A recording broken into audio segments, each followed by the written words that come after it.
Good morning, dear students.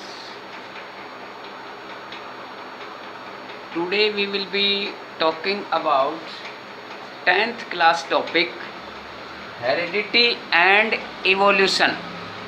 Heredity. First of all, we must understand what is heredity. Heredity means continuity of characters from one generation to next generation. एक पीढ़ी से दूसरी पीढ़ी के अंदर characters का जो जाना उसको कहते हैं इनहेरिटेंस भी. That is also called inheritance. Means transmission of characters from one generation to next generation. जैसे बच्चा पैदा होता है तो कई बार हमारी माताएं बुआ ठीक है ये कहती हैं कि बच्चे का नाक इसके पिताजी में मिलता है, ठीक है, चेहरा इसकी माताजी में मिलता है. तो वही है बेटा heredity. Means continuity of characters from one generation to next generation. जैसे हम गेहूं का बीज बोते हैं तो वो गेहूं ही पैदा होता है. ठीक है, आपके पास दो एग हैं, फर्टिलाइज्ड एग हैं, एक स्पैरो का है एक पिजन का है. So they will develop into the sparrow and pigeon only. वो क्या है कि continuity of characters from one generation to next generation. कारण क्या होता है वो भी बात करेंगे. उसके बाद है इवोल्यूशन. इवोल्यूशन देखिए बेटा, सेक्सुअल मोड ऑफ रिप्रोडक्शन में जो गैमेट आते हैं वो दो पेरेंट्स से आते हैं. इसका मतलब दोनों के करेक्टर होते हैं गैमेट्स में.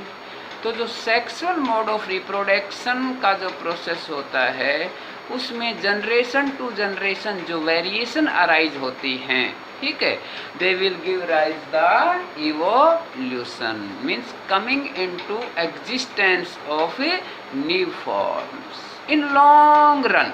इन लॉन्ग रन ये लाखों लाखों हजारों साल लेता है. लेकिन आजकल जो हमने अपनी टेक्नोलॉजी के हिसाब से इसको थोड़ा स्पीड अप कर दिया है वो दूसरी बात है. अब इसके साथ साथ कुछ बेसिक बात भी आपको याद रखना. जेनेटिक्स.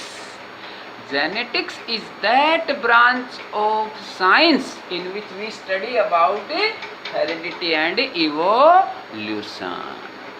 ठीक है, so genetics is that branch of science in which we study about heredity and evolution.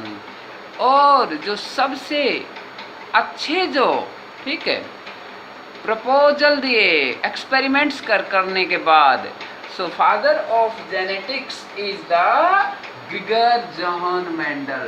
ग्रिगर Johan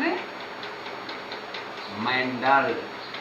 So Gregor Johann Mendel is the father of genetics. Father of genetics.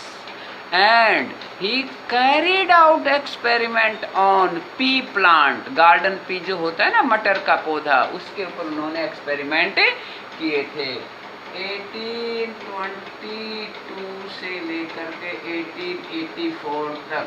ठीक है, इनका लाइफ स्पेन था. And he carried out experiment on pea plant and he observed seven pairs of contrasting characters in the pea plant. Contrasting characters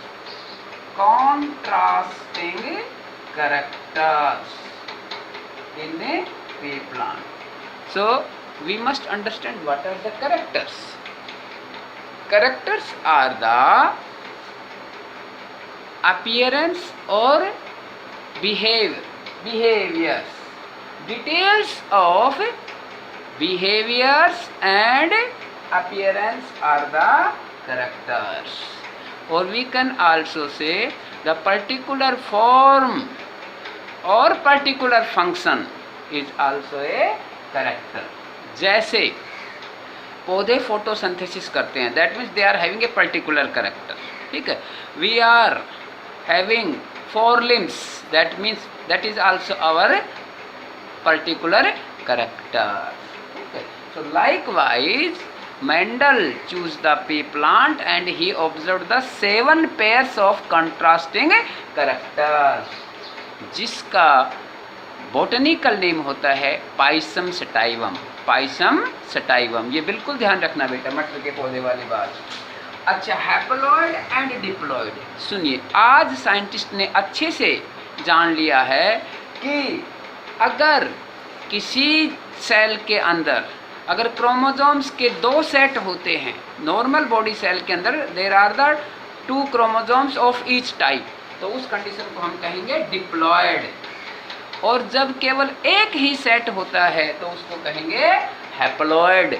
जैसे हमारी normal body cells वो होती हैं diploid, that means they are having the 23 pairs of chromosomes. लेकिन जो हमारे gamete होते हैं, मेल गैमेट या फीमेल गैमेट, उनमें सिर्फ होते हैं 23 क्रोमोसोम्स। और homologous chromosomes and heterologous chromosomes, ठीक है। एक पेयर जो दोनों chromosome same size same structure में रहेंगे तब हम उसको कहेंगे homologous. When there will be the difference, ठीक, तो हो गए heterologous. So these are the some basic terms which I have talked about. What is heredity? What is evolution? Who is the father of genetics? On which plant he carried out his experiment? What are haploids? What are diploids? What are homologous? And what are heterologous? Dear students, please go through these terms.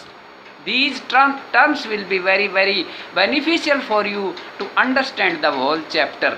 So go through these. If you are having any doubt, please ask to me. Okay beta, have good day.